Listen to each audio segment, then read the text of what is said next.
subtract this from 10, that'll be 1. Right? Okay.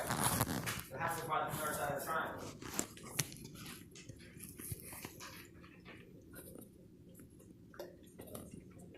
How do you know? Because 5 is not.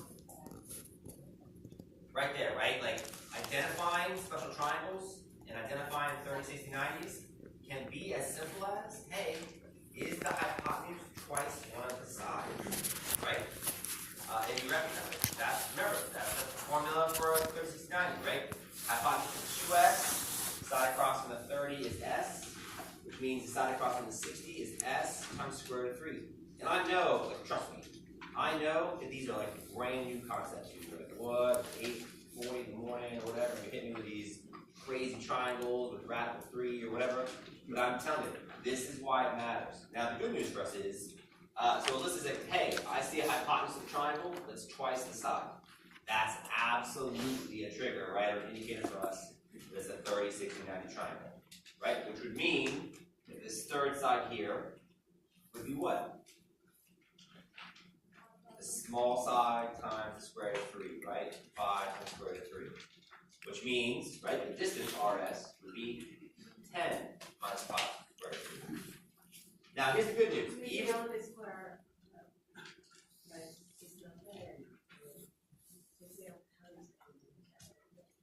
Number A is the only one. 100%, right? But you have to recognize it's a 30, 60, 90 before you recognize that it's a. But one is not, it's the other. Very, also correct, right? And notice, even if you don't recognize it's a 30, 60, 90, how else can you figure out what the third set is trying to do?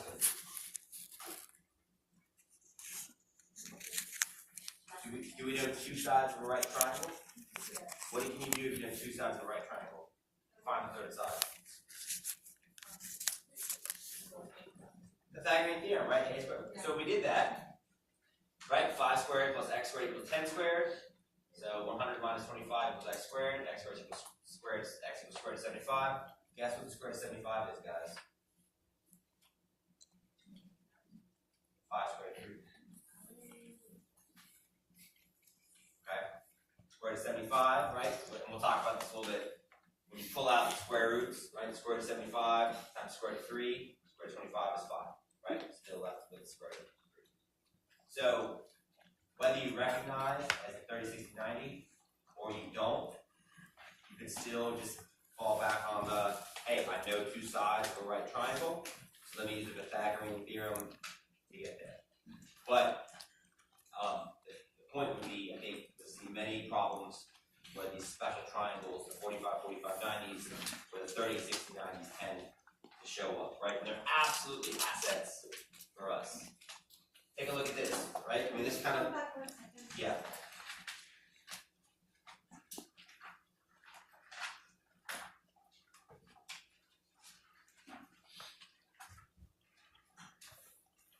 Okay. So, like, take a look. Like, what's going on here? Remember what we talked about. What do students spend the most time doing on the GMAT? Like freaking like nothing, right? I think honestly, like looking for that first step. So I think this is the kind of problem where you look at it, you're like, huh? You know? Because it doesn't appear to be anything, especially it's all words, right? There's no visual component to it.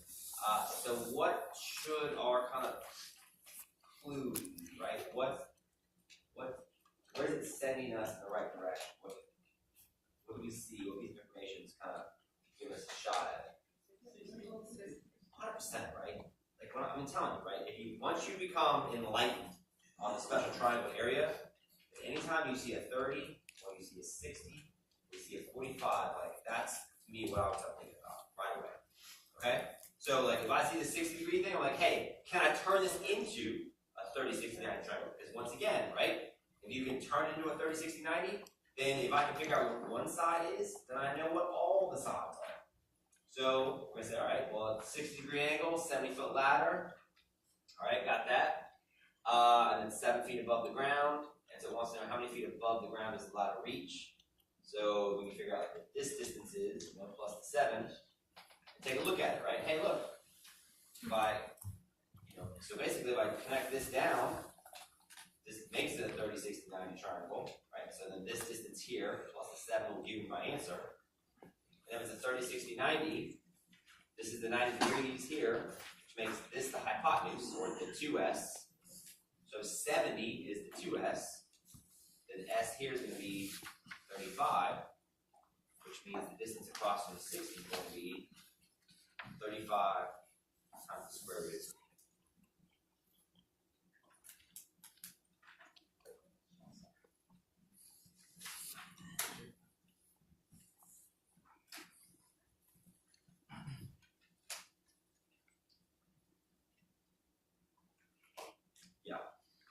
I always get confused on which side is which, like which side's the 2s and which side's the s or 3. How do you know? I always get confused on that. Well, think of it this way, right? I think, as Robert pointed out. Oh, because the 60 degrees. Well, I guess think of it this way, right? What's bigger, square root of 3 or 2? Right, remember, the square root of 4 is 2. So the square root of 3 has to be less than 2. Okay? So the 2s is going to be the bigger side than s times square root of 3. So 2s needs to be across from the biggest angle. So 2s is going to be your hypotenuse every time. But is it 60, well, is it 60 the larger angle versus 30, which is the top one? Yeah, but remember, okay, 30, 60, 90 template.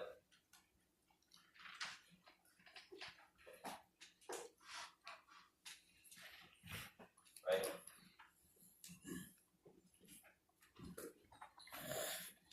Right, so 60 degrees, s squared to 3, 30 degrees, s, 90 degrees, 2s. So, bigger side, bigger angle.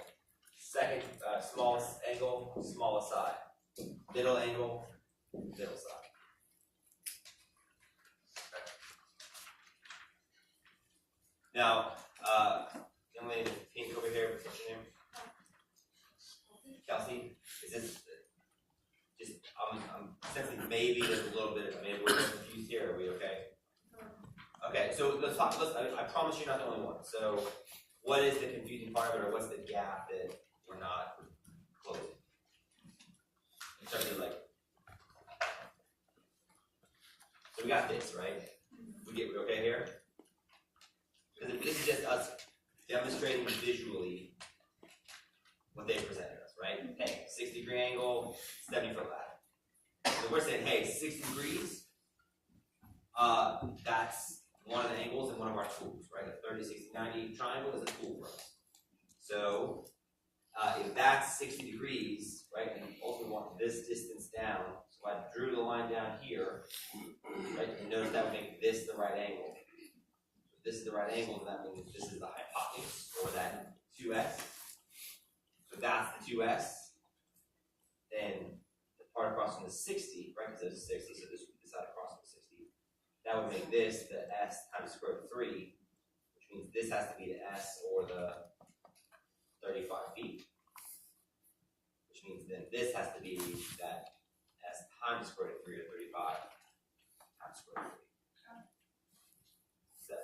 So again, I know it's new, I know it's a lot, but yeah, Matthew. The thing that confuses me is the 7 feet part. Does that matter here, or is that the answer? 7 plus? Is that the It just says, yeah, at the base of the ladder is 7 feet above the ground, right? So this is just us representing that. So then the answer would be 35 squared to 3 plus. Oh, okay, okay. Right. Yeah. So you kind of know right away that it has to be one of the last two answers before you even start anything else, right? Because it says, I mean, I would just say, unless you knew, because, you know, hey, like once you identify this is across from the 60, then you feel pretty good about it having to have a square root of 3 in it, then maybe, yeah. But, I mean, there's always a chance this could have been 35. You know, if that's a 30-degree angle, right? Then that means that will be 35, which means 35 plus 7 will be 42. So, it just depends on. I like where you're going. I'm not sure that observation saves a ton of time. Right. GMAT's tricky, man. You know? GMAT ain't about that freebie life all the time. So, yes, that. The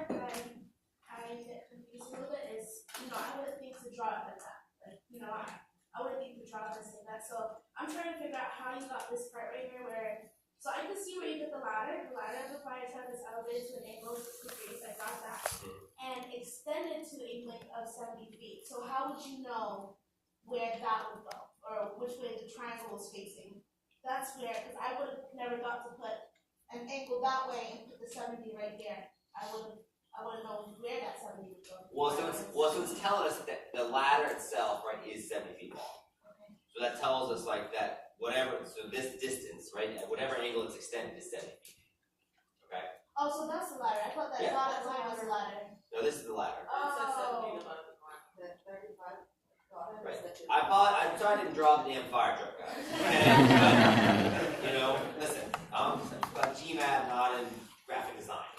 So, but yeah, I guess if picture the truck here, and then here comes the ladder, the truck's 7 feet, the base of the truck. Yeah. Right. If you had flipped it, right, exactly the same thing, right? You can make it go this way, right, the truck's over here. Let's have a couple, Todd, let's have a couple fire guys, on break, Right. So, right. On the test itself, would you draw that, or would you speak GMAT so well that you would just look at that and immediately know the answer? I think it's dead in my personal life, Matt. But, no, it's I would draw. I would draw that, right? Because Okay. I think drawing it is the big step. Basically, think of it this way, right? For people that don't like geometry problems are just algebra problems, but they're kind of like presented visually. So the first step is to draw them visually, and then you can then turn them into like an equation. Okay? Good, guys. All right. So other shapes we're going to see squares, we see rectangles, right? Just remember, we've already talked about squares. 4 sides of a square, length times width for a rectangle.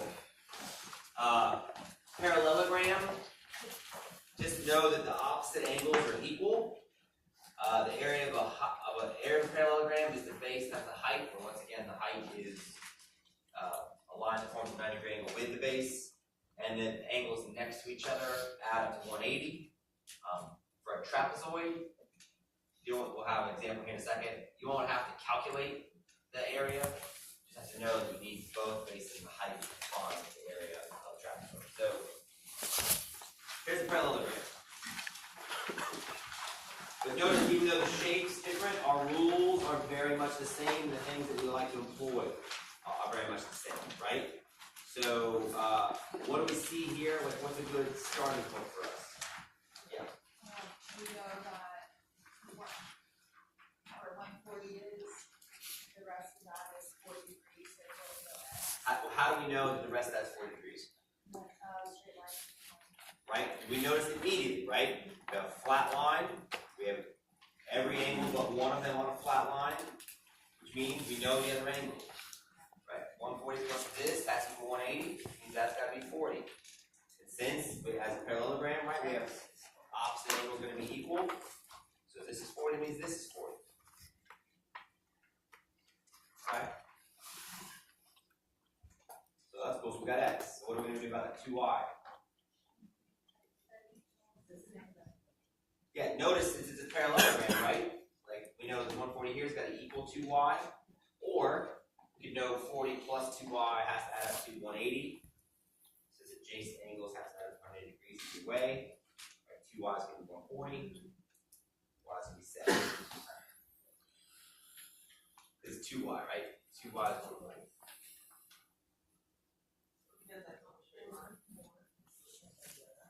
So again, like how do we know that 2y is 140? Okay, so either, these two angles, because this is little parallelograms, these two angles have to add up to 180. So that's where this equation comes from. Or, because this line and this line are parallel, that means where this intersects, it's the same angle where it intersects. So either way. I would have said everything equals 360. Yeah. And then I would have calculated the other. Also fair. Also fair. Good. There's lots of ways to do it, right? So y is 70, x is 40. 70 minus 40 is 33. Okay. Guess what I don't think that is confusing? Because there is two ways that way to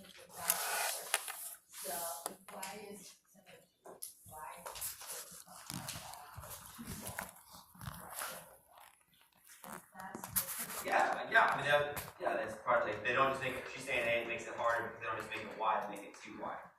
It's another step in the process. I understand it's just like intended to be. I think it's an additional step that we require to take, but not one you're ill-equipped to handle. No, because at the end of the day, the answer is there, like, you cannot look at it. I don't know what we're doing right now. I agree. I just like to make clear I didn't write the question, so. Yeah, Margaret. I just don't grab them out of the business like, we just work through something over. So here's to me like, I get it. Like why do you have to learn all this stuff? Just take a silly test. To me like data sufficiency is excellent. This is a good example, right? To the extent that like what's being a real leader about, like a high level manager person, is at a certain level you can't get into every specific detail. So it's like I just need to know enough information to solve a problem, or to be a solutions engineer, right? Do I have enough information to be to make the right decision? So, and I agree, like, hey, triangles, like it's wild out mental and stuff, but I think it's more about, do I understand? Am I correctly inferring all the things based on this information? But if you ask me to do a full throat defense of why they take a gmat to get an MBA, that's not the case, So, okay, quadrilateral. So trapezoid, basically, right? It's asking for the area of the parking lot. Remember that. Find the area of the shape. We're going to need to know both bases and the height. What do we already know? We already know the height, and we already know ST, right, which is one of the bases. So what would make a statement sufficient? Provided are you? Okay, good. How about statement 1?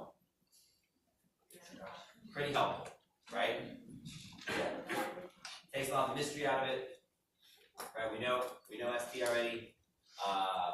We know the height. So statement 1 tells us are you. So we're good to go. Sufficient. Statement 2. What's my man's name in the UK shirt? Boyd. Kind of a gutsy move, Boyd, Yeah, I guess at UM, probably a little not happy about the launch, but Right. we needed to break that streak. I was actually here last year when they played them up there, and there's the whole like we didn't cover them on the like what. The field goal thing. I've actually been here for the last 2 Kentucky 4 games, and like Kentucky continues to find new ways. It's pretty insane. So congratulations on the slump. But like how boys have showed out a little bit. Yeah, I'm gonna get to show you. So what are we gonna do with statement 2, Boyd?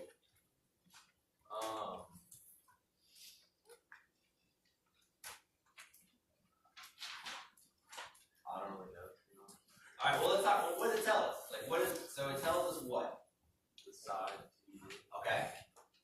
So we got that. So, yeah, I mean, maybe it's not sufficient. I don't know. I guess, is there any capacity? Like, what can we do with that? You could make another triangle. How?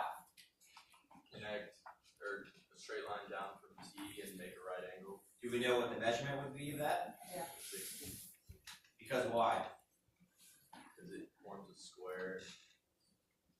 Yeah, what's it saying? It's sets a parallel line. exactly, right? It's telling us ST and RU are parallel, so that tells us the distances are the same. Okay, we're not out of the woods yet. Okay, it's because you've had a 4-quarter lead. Pretty meaningless. So that's 60.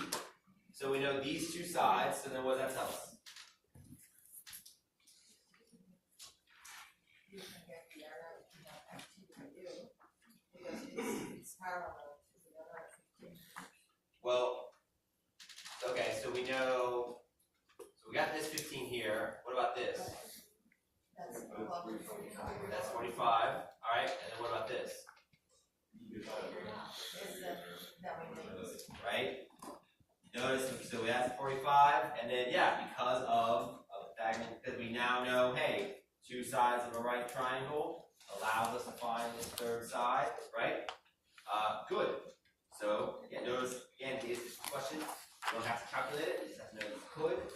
So knowing two sides of a right triangle is sufficient for us to find the third side. So make this sufficient as well.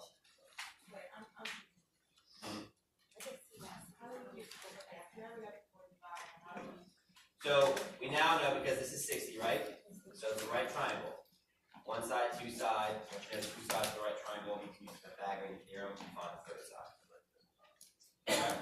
Yes, ma'am. And we have found that also since the trapezoid, there's two sides that are parallel to each other, that we can form like a rectangle on the inside, like even know that those two sides are the same, like the opposite sides are the same, is that how you got the 60 and 60 Exactly. 7.5? Yes, ma'am. Okay, so good, right?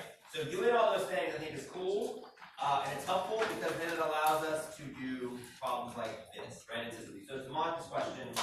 I do think that there's something, like a transferable skill that's useful in life about like, what does this tell me, right? Knowing this tells me what.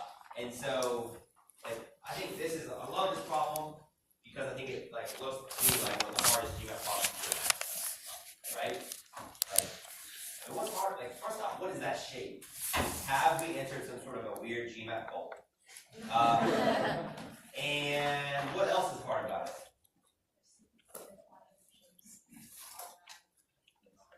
I mean, there's the shape, but there's no numbers, right? So how in the world are you telling me, like, you're giving me a shape with some letters on the end of it, and you're asking me to put the sum of those letters into a number? Like, that's hard to me, right? Like, what? So let's talk about it, right? So let's forget about all of them for a moment. Let's just talk about one of them. If I wanted to find W, say, right? What would I need? This is where I think this line of thought is very helpful. If you wanted to know W, what would you need to know?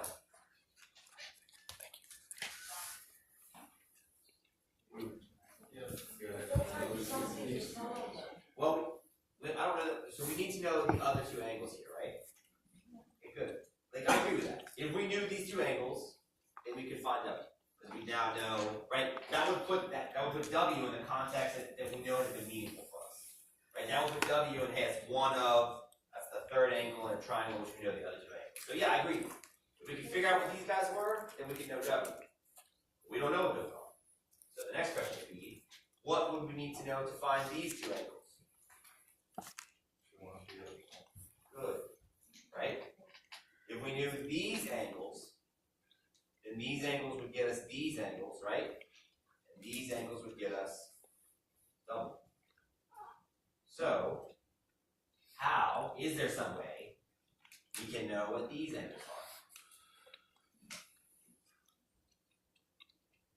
Yeah. Can you find out the total using that, the 180 times minus 3? How many sides are up there? 5, right? Okay. So what knowing that will do for us is telling us, right?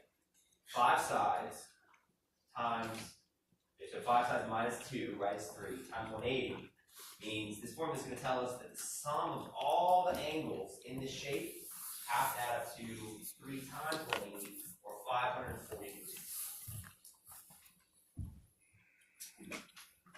Okay. Now I want to be very clear about this. Right? This would not be valid if we were only solving for W. Right? Not knowing any numbers, we're not allowed to make assumptions about, well, we don't know anything about this. But because it's asking us for the sum of W plus B plus X plus Y plus Z, right? We are allowed to make assumptions because even if these angles weren't really all 108, right? 545 by 508. Like even if this wasn't 108, if it was 100, you have to take it with increase and add it somewhere else, etc.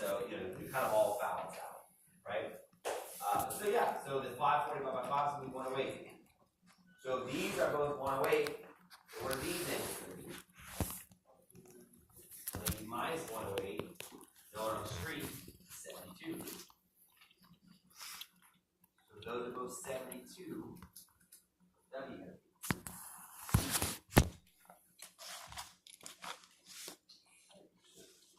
36, right? 184. Right? 180 minus 144 is going to be 36. Well, to the point, well, and I would just say, like, we're going to assume that, if we assume these are all 108, these are all 72, right? Which means these are all 36. This is 5, W is what 5 36 is. 5 times 36 is 180.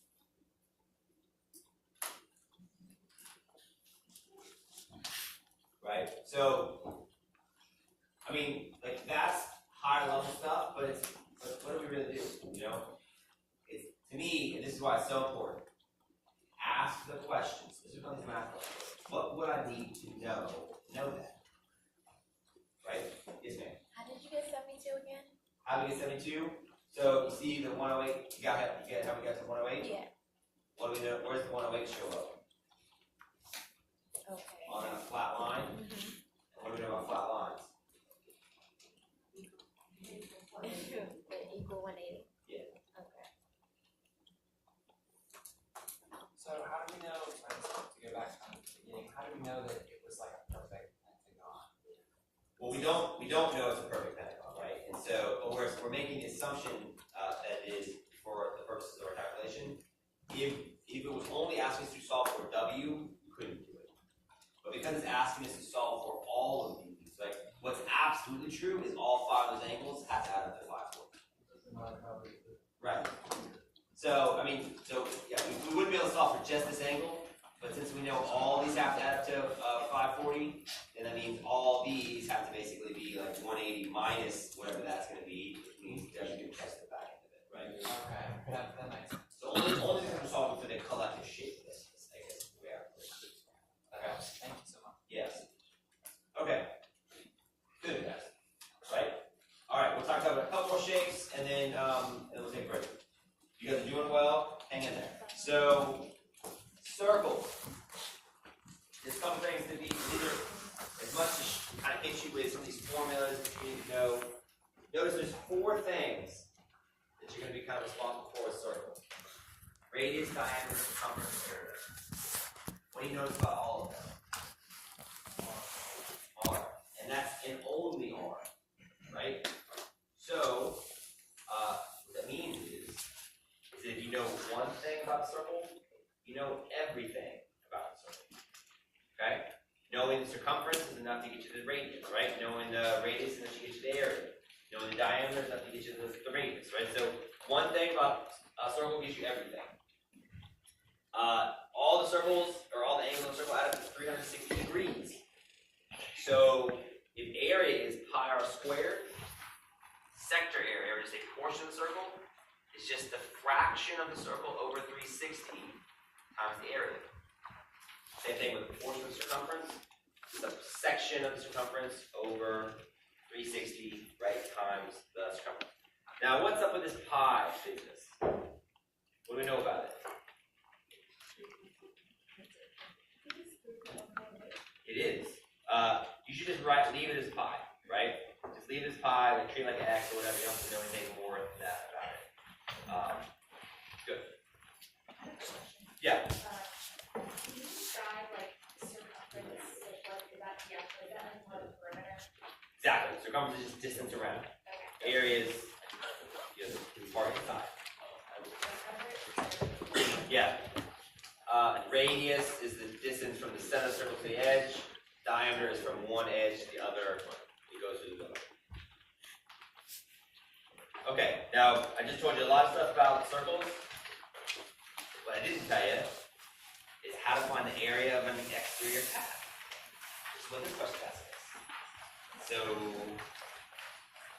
how can we figure that out? Difference in areas? Yeah, good guys. Like this is what we'll call like the unusual shape question, right? Because like, how do I find the outer band of something? So anytime we have an unusual shape question, we want to turn it into a usual shape. right? Or the difference between usual shapes or familiar shapes.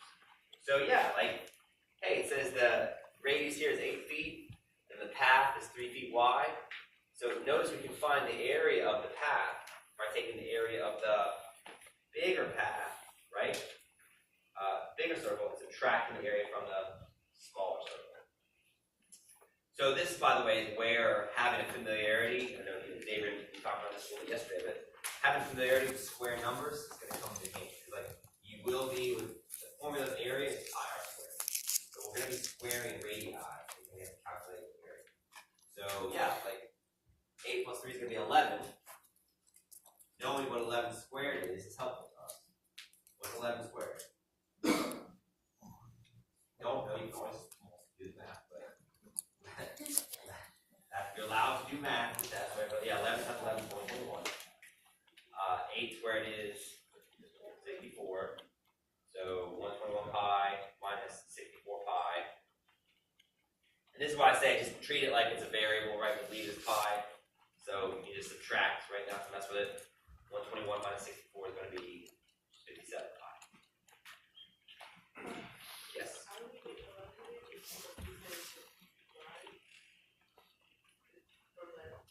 You tell me where the 11 should go. Well, it says the radius, so it's got the radius thing, right? Yeah. Okay, and it says it's surrounded by a circular path that's 3 feet wide. So what's 8 plus 3? So we're talking about the dark. Yeah, like, so the 8 plus the extra 3 makes it 11. Right. Good. Okay, how about this one? Look what they're doing here. Nasty gmat.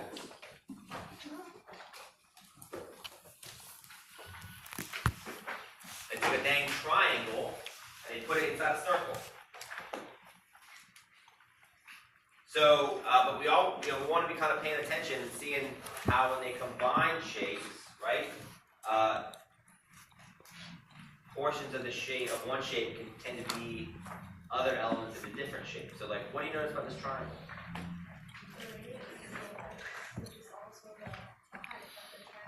Whoa! So I agree. I heard 90 degrees. I totally agree. It's a right triangle. And then what about the radii? It's always x, which is also the radius of the circle, How do you know it's the radius of the circle? because it's a bisect that goes from the middle of the circle to the outside of the circle. It cuts it in half. So Daphne's saying, hey, this line here is a radii, right? Well, that's cool to know. Anything else? The other line is the same, amount, because a circle has the same distance always. Okay, now wait a minute. So we got a triangle where the both sides are radii, which means both sides of the triangle should be what? It's the same. Same. Is that something we know about? Is a right triangle where two sides of the triangle are the same mean anything to us? Yes. What is it? 45, 45, 90. What do we know about 45, 45, 90 triangles?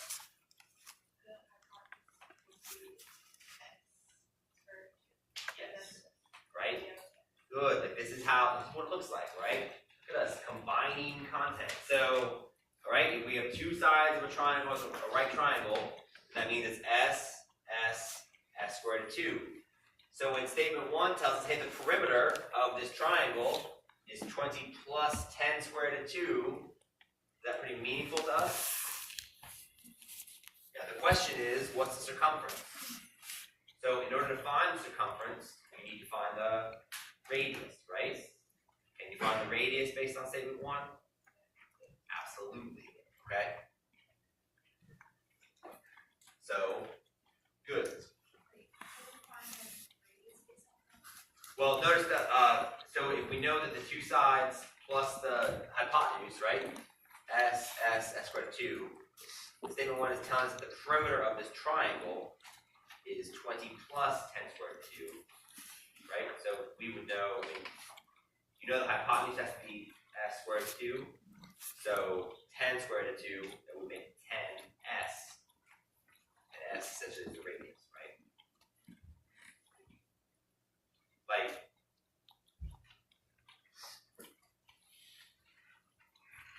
We know that the size is s squared root of 2, and it's telling us the perimeter of that triangle. So we know the hypotenuse is s times square root of 2. So 10 square root of 2 plus what appears to be 2 times 10 is the perimeter of that triangle. So that tells me that the hypotenuse is going to be 10 times square root of 2, and the sides are going to be 10. And the sides of the triangle are also the radius of the circle.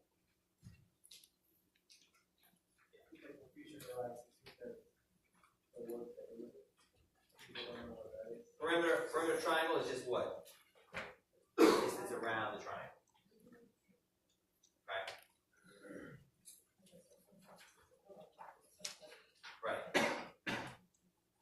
What's up with statement 2?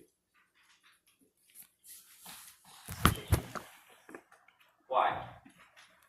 Because it says like the middle triangle, it has like a right angle in there.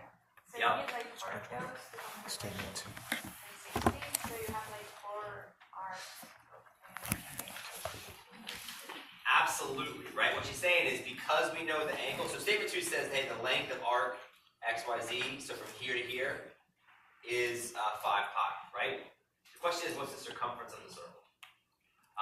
Statement 2 is telling us what the length of a portion of the circumference is. Okay? So that's going to be sufficient if and only if we know what fraction of the circle that portion represents, right? And how would we know what fraction of the circle it represents? Because of the angle, right? And do we know this angle here? Absolutely, right? The fact that it's 90 tells us it's 1/4 of the circle. If it was 60 degrees, it would be 1/6 of the circle, right? With 120 degrees, it would be 1/3. The point is, as long as we know this angle, then we know what portion this represents. Okay? Very good. Good, guys. Yeah. If you knew that, if you knew how obviously you would find the perimeter is. I think that yes, circumference is the principle, right? Yes, okay. It's just a vocabulary issue, right? Yeah, right. We did not know the radius, but because we knew that the arc length, which is a portion of circumference, we know that that represents 1/4 of the entire thing, so that we would know the circumference was actually 20 pi. And once we did the circumference of 20 pi, then we could actually find the radius if you want. Yeah. Awesome. Is the arc length only important in this or meaningful here because we know the angle? Yes. Good. Yeah. Chloe. So I had another quick question regarding the 10 square. The second portion of it makes sense. Did we know the 10 square or 10 square root of 2, that was the side of the triangle because of the 30, 45, 90?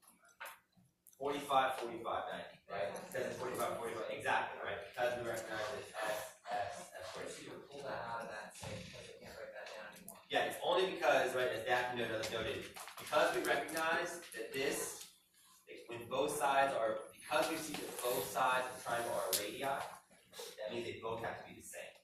So we now know we have a triangle, a right triangle where 2 sides are the same. And that means it's 45, 45, 90. Knowing it's 45, 45, 90 means we know what the ratio of each side to each other is, right? So that we basically know, r squared root of 2, telling us that it's 20 plus 10 squared root of 2. We just line up 10 squared root of 2 with this, right? So we're off. Thanks. Okay. Yes, sir. Does this type of algebra where you have shapes inside of shapes have a name?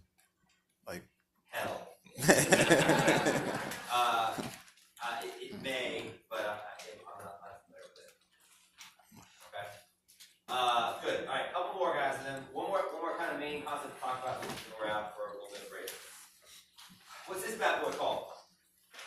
Cartesian plane. Look at you guys. You say Cartesian plane. Good job. Who's it named after, Todd? Cartesia. Rene Descartes. Who said that? Me. Good. Rene Descartes, right? Very good. Who's Rene Descartes? What's your name? I'm sorry. I'm Leonard. Leonard. He's not me. Yeah, he died a long time ago. Yeah. Who's Rene Descartes, Leonard? What did he say? He was a famous philosopher who said, "I think, therefore I am," if I'm That's right. correct. So let's all game over the next 10 minutes, right? Let's all think about this stuff. Yeah, so basically, you guys remember this? It's basically like playing Battleship, right? You got X coordinates, you got Y coordinates. By the way, let me just get this heads up to you. We've been teaching this class a long time. Very few people got the Descartes thing with their heart. Good job. Oh, thank you. So, yeah, so X coordinates can be positive or negative, right? Y coordinates can be positive or negative. And so, you know, what you want to do is you want to connect a couple points. When you connect a couple points, they form lines. And lines can have slopes, right? Slopes can be positive, slopes can be negative. We'll talk about calculate slopes just a little bit. Slopes can have a line of 0, right? They're horizontal. Slopes can have a line, they're vertical, that's known as undefined. The key thing to remember is horizontal lines. Notice that the y coordinates do not change, right? The x coordinates will change, the y coordinates will not change. For vertical lines, the x coordinates won't change, but the y coordinates will. Okay? So, you know, there's a slope-intercept form. Basically, if you have 2 points, you can figure out what the slope would be by just doing what we call difference in y's over difference in x's. So y minus y, so 2 minus 0. I mean, the way you might remember this in middle school, right? Y2 minus y1 over x2 minus x1, okay? So, right, so the y minus y, 2 minus 0 is 2, 0 minus negative 3 is 3, so it's going to be 2/3, and this, the y-intercept is just the value of y when x is 0, it's 2, and the equation would be y equals 2/3 x plus 2. One last thing to note, if you want to find the distance between 2 points, notice it actually forms a right triangle, so you can just use the Pythagorean theorem, right? What's the distance from here to here going to be? From negative 3, 0 to here, 0, 0. 3, right? Well, the distance from here to here is 2.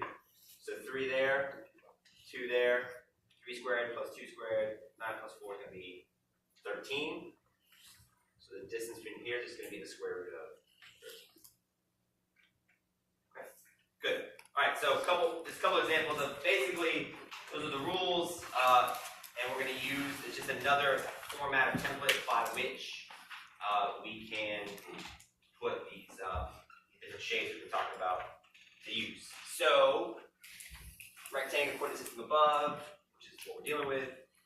Point R lies on the y-axis. The area of triangle ORP is 12. What is the y-coordinate of point R? Okay. So what's the big word for us here? Area. What's area mean for us?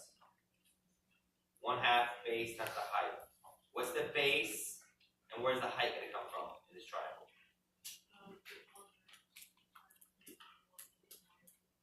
Yeah, so I guess the key thing for us to be able to do is connect, right? If the point R is somewhere up here, right?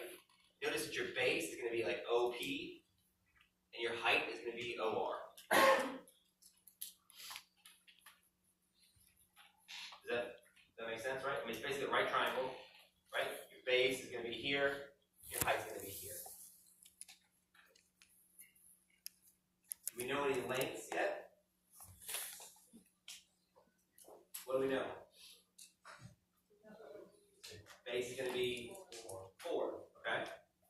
So it's totally fair to be like, hey, 1/2 times 4 times y equals 12, right?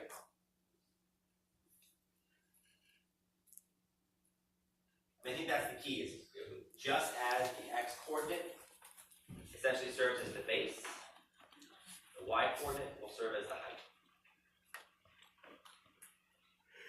So 1/2 times 4 times y is going to equal 6.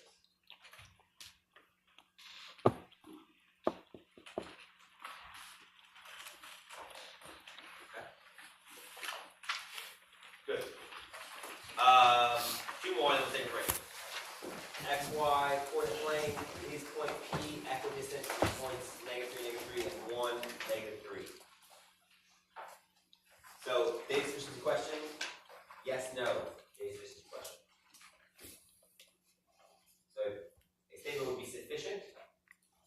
tells us definitively that it is equidistant. It will be insufficient if it gives us the yes and the no, which means it could be or it could not be. Let's just draw these points. What we got? Right, -3, -3 and 1, -3. It's going to be over here and here. Okay. So what does that mean? Like, I think we know what equidistant means, but what would it mean for? What would have to be true for the point to be equidistant between those 2 points? Same distance, I agree with you, So, but what does that look like specifically, right? Like, could it be up here, could it be over here? Like, I mean, what's different about these 2 points? Where on the x plane?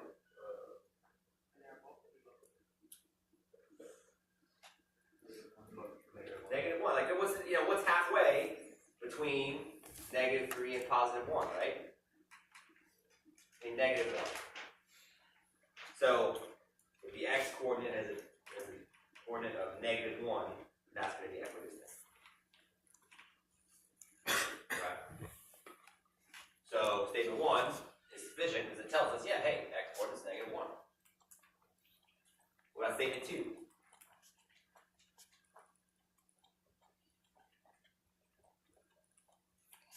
Does knowing that the y coordinate is -3 tell us anything? It just tells us it's anywhere down here, right? So it could be equidistant, it's here. It could not be equidistant, it's way somewhere else. So statement 1 is going to be sufficient, statement 2 not sufficient. So what's the difference between these 2 points, right? Notice they both have the same y coordinate, which means any difference between them has to come from the x coordinate. So their x coordinates are 4 apart essentially, right? -3 and +1. So it's halfway between -3 and +1, so -1. So in order for us to know the point's equidistant, which means we have to know the x coordinate is -1. Statement 1 tells us that, statement 2 does not. So statement 1 is sufficient. Statement 2 is not. Okay? All right, last one, we'll take a break. Okay. Coordinate plane. Triangle area question. But it's a little bit different. And I think this is a very challenging question for students. A lot of students get this wrong. So let's pay attention to what it's telling us and how that should equip us to try to not get it wrong when we tackle a problem like this on our own. It says OP is less than PQ. Is the area of the region OPQ greater than 48? Okay. It's kind of a weird question, right? It's like a triangle area question, but not really. It's like, is the area bigger than this number? So, all right, we'll just see what they give us. Statement 1 says, hey, the coordinates of point P and Q are 6, 8.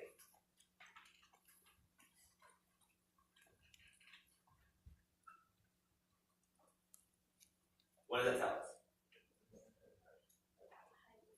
Good, right?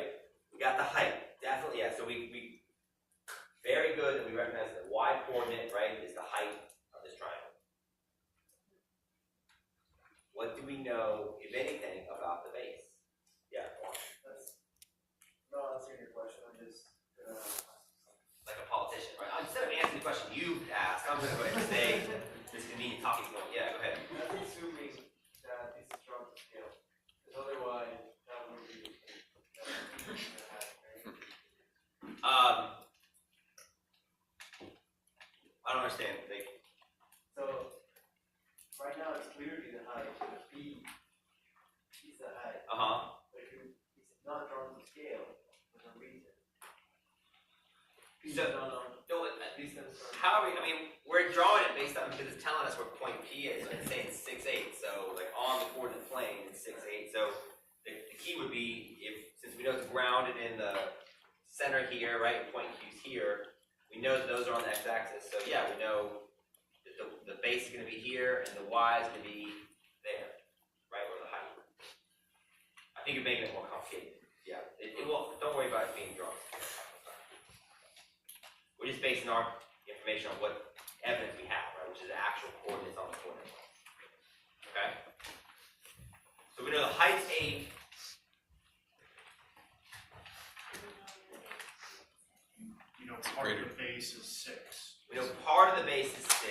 greater than 12? Do we know? Yeah, and that's the relevant question, right? Is it greater than 12? It has to be, Why? because PQ is longer than OP. That's the key, right? Like that's connecting pieces of information that's given us. If we know, notice it's not a coincidence that 6 is exactly half of 12, right? And so if the I think it's totally fair. Like, well, if the area was going to be 48 with the height of 8, what would the base have to be, right?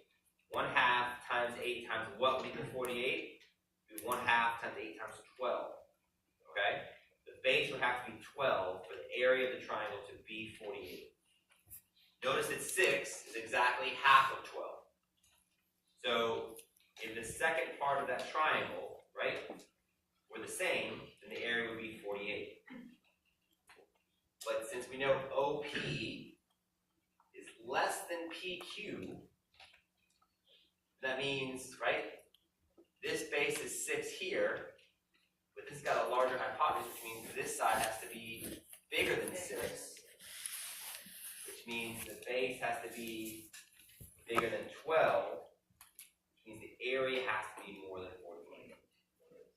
So statement 1 is sufficient.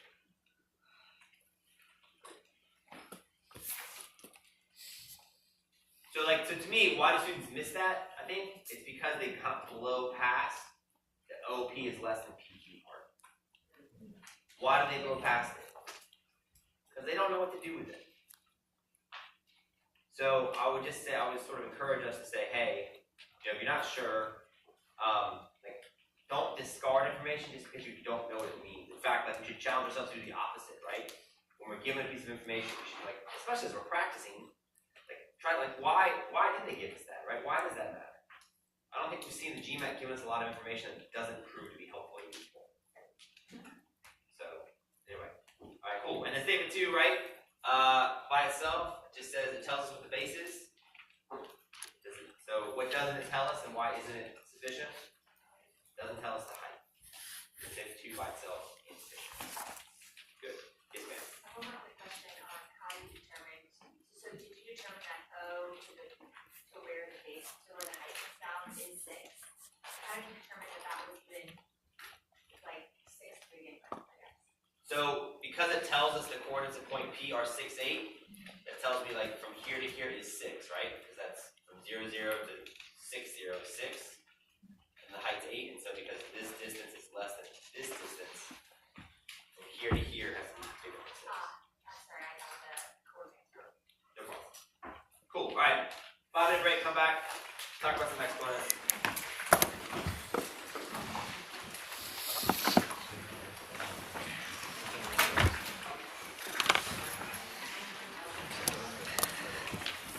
Yeah.